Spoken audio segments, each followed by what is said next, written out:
rapaziada? Todo mundo bem? Espero que sim. E espero que todo mundo em casa estudando muito, hein? Então, pessoal, seguindo aqui a sequência de aulas, tá? Aqui vai ter uma aulinha de introdução à termologia, onde a gente vai discutir os conceitos básicos de termologia, tá? Que é a ideia de calor, energia interna e temperatura. Tranquilo? Ali na prova da URGS, vocês vão estar mais ou menos na questão 12, 11, tá? 10, 11, 12, mais ou menos. Essas três questões envolvem termologia. Tranquilo? Então, olha só, pessoal. Primeiro, os conceitos de termologia que tem que ficar bem claros aí para a gente conseguir desenvolver todo o conteúdo é a ideia de calor, a ideia de energia interna e a ideia de temperatura. Tá? Lembrando que desses três conceitos, dois a gente utiliza eles de maneira cotidiana, né? Que é o conceito de temperatura e o conceito de calor. Né? Muitas vezes, na grande maioria das vezes, utilizado de maneira errada. Tá? Principalmente o conceito de calor, a ideia de calor cotidiana não tem muito a ver com a ideia de calor dentro da física. Tranquilo? Mas primeiro, pessoal, como é que a gente define calor? Calor é uma energia, é um tipo de energia, tá? E energia existem de várias formas. Existe energia mecânica, existe energia luminosa, existe energia química, existe energia elétrica. E um dos tipos que a energia se mostra pra gente é na forma de energia de calor, né? Essa energia que migra. Então vamos definir mais ou menos assim, ó. Calor é uma quantidade de energia, medida em joule ou caloria, tá? Só que é uma energia que se aparece numa situação muito especial. É aquela energia que aparece migrando do corpo mais quente para o corpo mais frio de maneira espontânea. Ok? Então isso é calor. Calor é uma energia em trânsito que naturalmente migra do corpo mais quente para o corpo mais frio. Certo, pessoal? E o calor sempre vai existir em sistemas em que tu tem a diferença de temperatura. De tal maneira que, de maneira espontânea, ele vai migrar do mais quente para o mais frio. Eu vou pegar um exemplo clássico, tá? Vamos supor que vocês estão indo para a praia e daí tu vai levar uma bagzinha com uma cerveja gelada e um pastel quente, tá? E tu coloca o pastel do lado da cerveja e vai para a praia. Quando tu chegar na praia para tomar tua cerveja e comer teu pastel, o pastel vai estar quente e a cerveja vai estar gelada? Não, vai estar tudo morno, né? Por quê? Porque o pastel que está quente vai tender a transmitir calor para a cerveja que está gelada. De tal maneira que esse calor vai tender a migrar até um ponto chamado de equilíbrio térmico, que é quando as temperaturas dos dois corpos se igualam. Quando o teu pastel chegar na mesma temperatura da tua cerveja, esse calor ele vai parar de migrar. Essa energia ela para, ela não existe mais. Ok? Então, olha só. De novo, calor é uma energia que migra naturalmente do corpo mais quente para o corpo mais frio. Ok? Pode acontecer de maneira oposta? Pode do corpo mais frio para o mais quente, mas não de maneira espontânea, de maneira forçada. Certo? E quando o sistema chegar no equilíbrio térmico, o calor termina.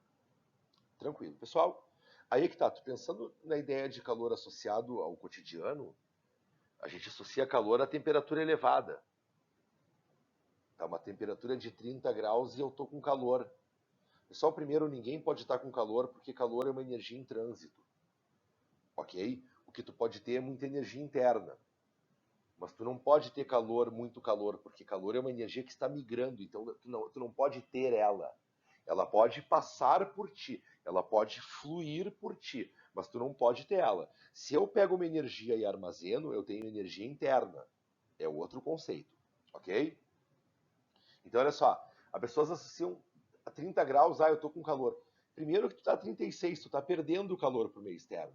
Tu não tá nem recebendo o calor. E como eu falei anteriormente, tu não pode estar com calor porque ninguém está com calor. Tu pode estar com muita energia interna. Então, calor está associado à diferença de temperatura, onde tu tem energia migrando do mais quente para o mais frio. Outra coisa, as pessoas associam calor a corpos quentes. Pessoal, se eu tiver dois blocos de gelo, um a menos 50 e um a menos 100, eles estão a temperaturas diferentes. E eles estão frios para burro. Eles estão muito gelados a menos 50 e menos 100. Se eu colocar um perto do outro, eu vou ter calor. Então, calor não tem a ver com temperatura elevada. Calor tem a ver com diferença de temperatura. Ok? E o que vem essa energia interna, pessoal? Bom, energia interna também é energia. Também é energia. Tá?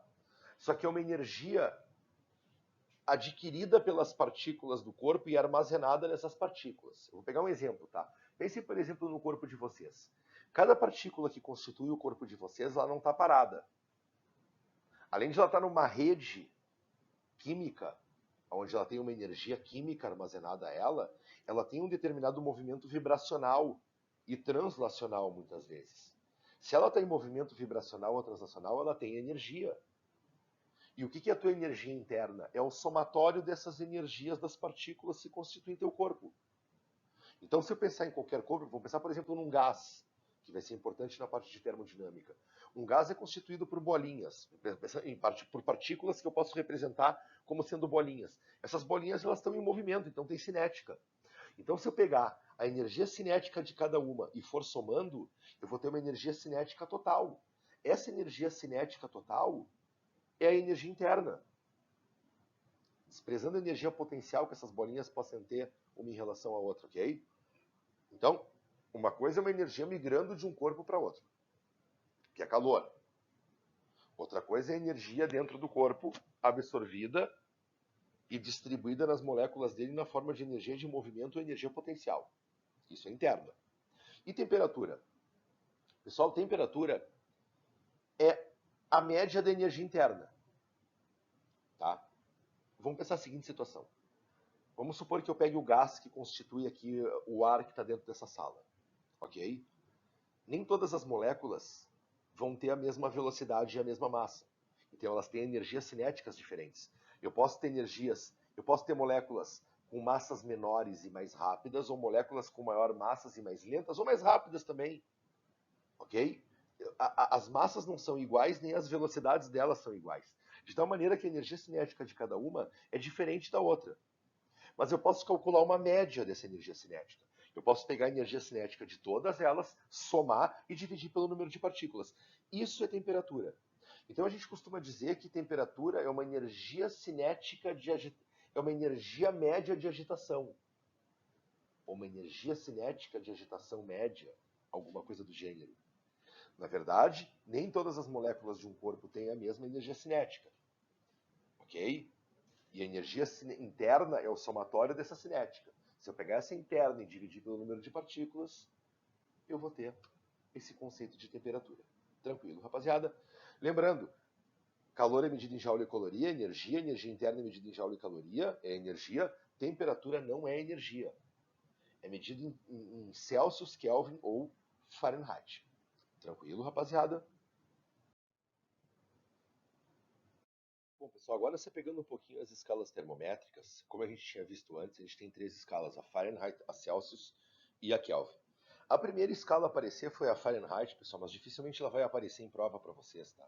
Foi uma escala problemática, onde ele não trabalhou com substâncias puras e encontrou temperaturas variáveis para os pontos fixos, tá?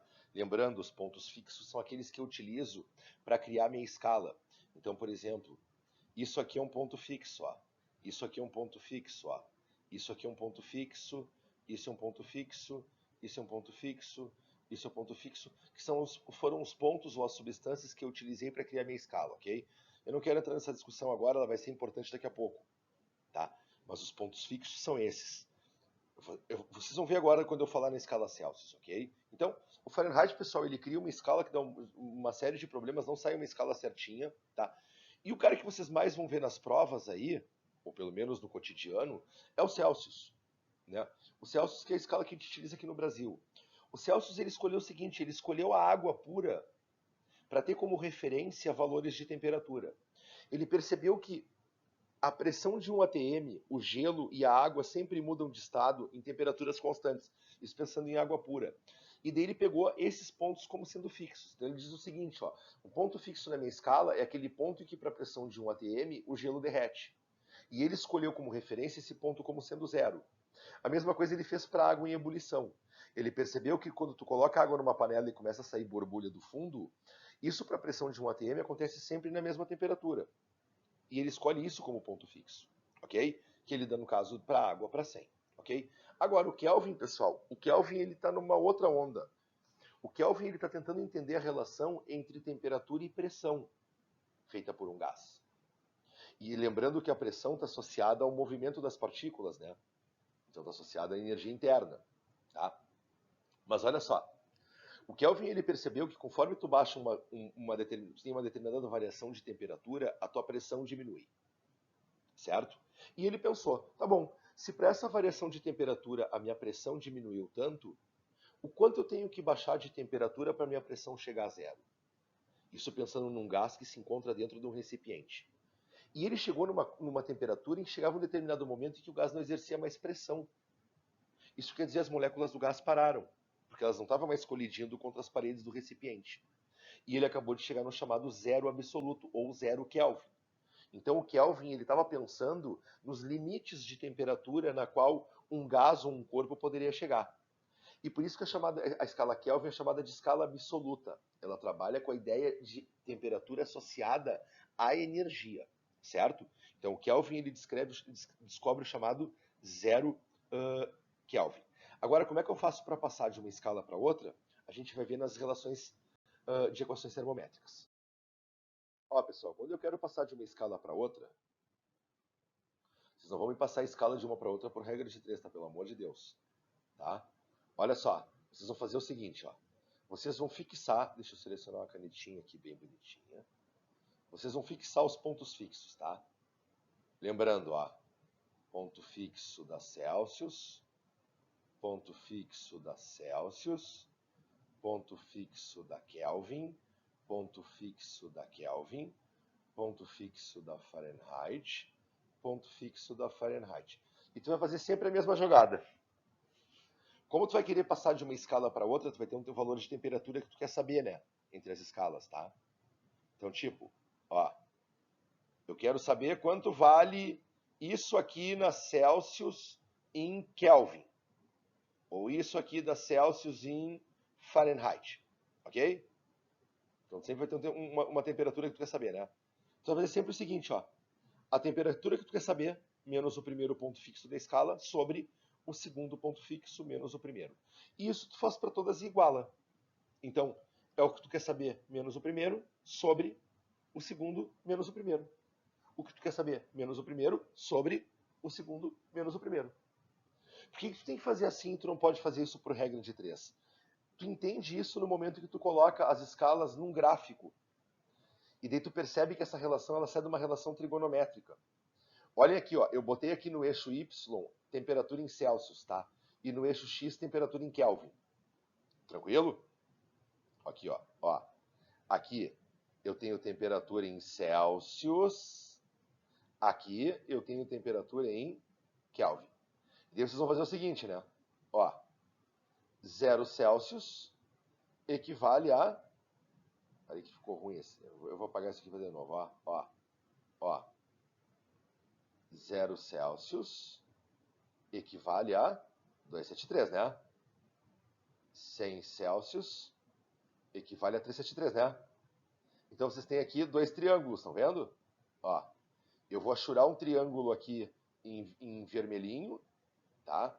E eu vou achurar o outro em verdinho, ó. Eu tenho esse triângulo vermelhinho e eu tenho esse outro triângulo grandalhão verdinho, ó. Esse aqui verdinho, ó.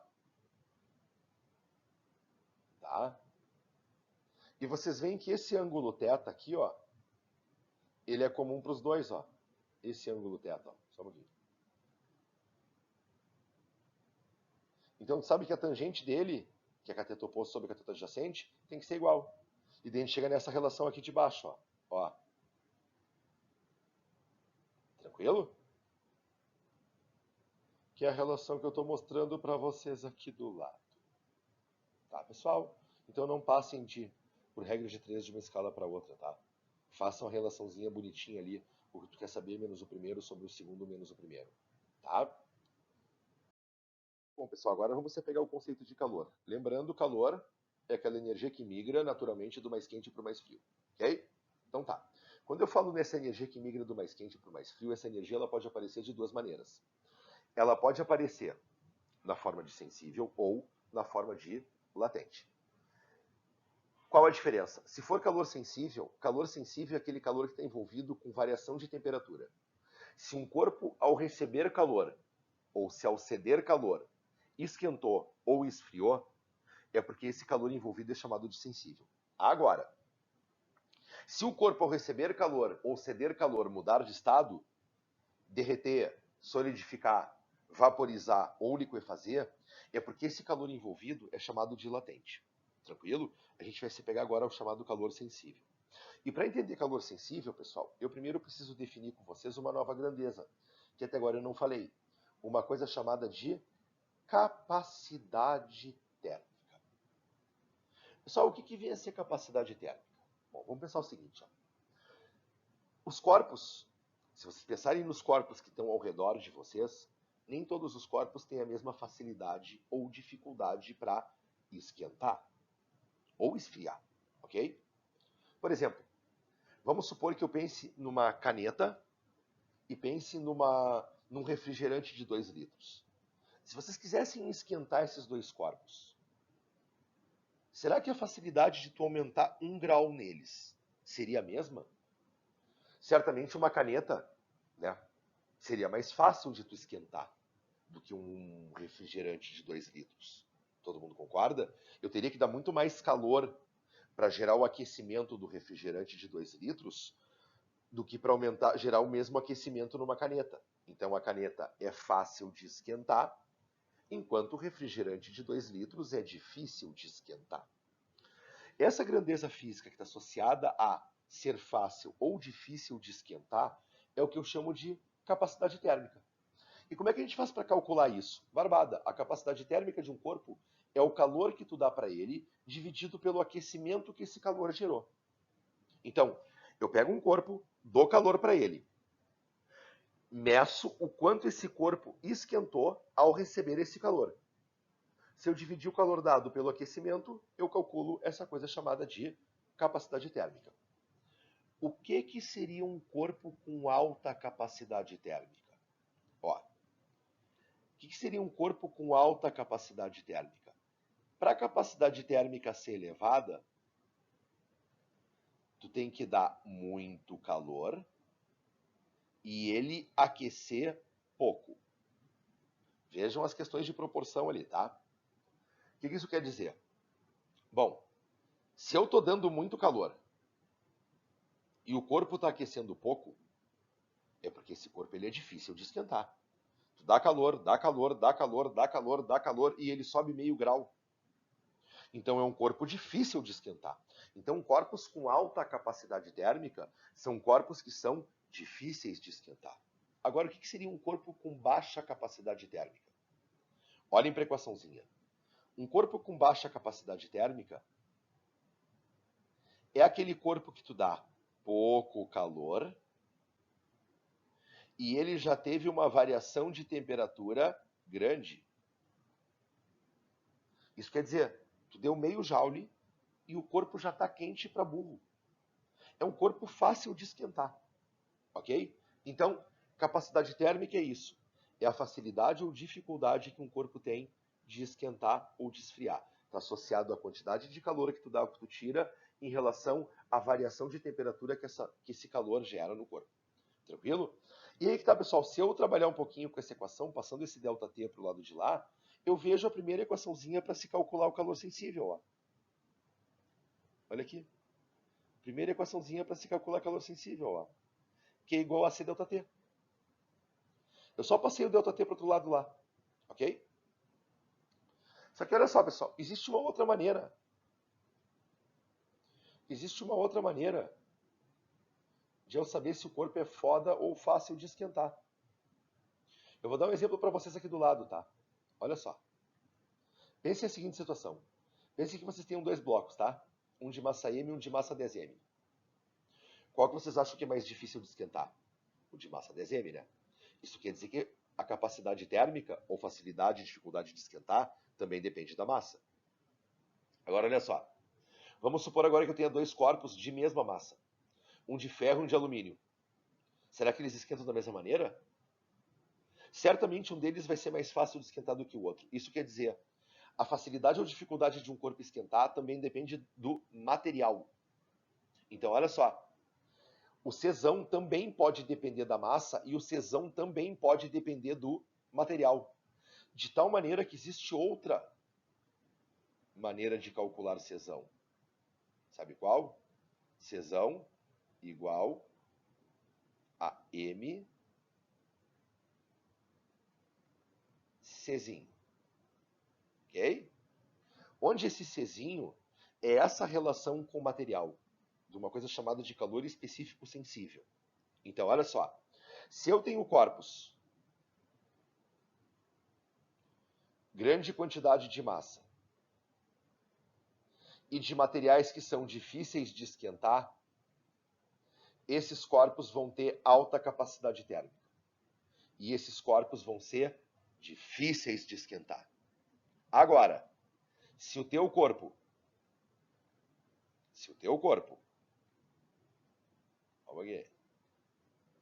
tem pouca massa, e ele é feito de um material fácil de esquentar, ele vai ter capacidade térmica pequena. Ele é um corpo fácil de esquentar. Então, pessoal, existem duas maneiras de eu calcular a capacidade térmica de um corpo. Eu posso calcular a capacidade térmica por aqui, eu dou calor para o corpo e vejo o aquecimento dele, ou eu posso calcular a capacidade térmica por aqui. Eu vejo a massa que o meu corpo tem, eu vejo o material que ele é feito e eu vejo se ele é foda ou se ele é fácil de esquentar. Tranquilo? E aí é que tá, rapaziada. Se Czão é MCzinho, eu posso substituir o Czão aqui na equação, ó, do calor. E daí a gente chega nessa conhecida equação, certamente que vocês já viram essa equação na vida, né? Que é o chamado Q macete. Então, se eu quiser calcular a quantidade de calor recebida por um corpo, eu pego a massa dele, pego o calor específico sensível do material que ele é feito, vejo o aquecimento que ele teve e eu consigo calcular a quantidade de calor que ele recebeu. Aqui do lado, pessoal, eu coloquei uma tabelinha, tá? Do calor específico sensível de algumas substâncias. E daí vocês conseguem perceber que uma das substâncias mais difíceis de tu esquentar é a água. Ok? A água. A água tem um calor específico sensível de 1, ou 1 caloria por grama grau Celsius. O que isso quer dizer? Quer dizer que se tu tiver 1 grama de água, e nesse 1 grama tu quiser gerar o aquecimento de 1 grau Celsius, elevar a temperatura da água de 10 para 11, esse 1 grama, para ter esse aquecimento de 1 grau, tu precisa dar 1 caloria. Ok? 1 caloria. Isso torna a água uma das substâncias mais difíceis de esquentar.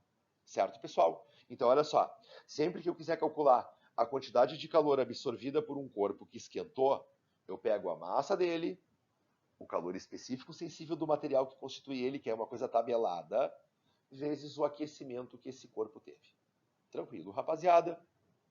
Então tá. Por essa aula é isso, já tá ficando grande. Bons estudos, pessoal. Próximo vídeo da parte de termologia, a gente coloca calor latente, tá? Bons estudos.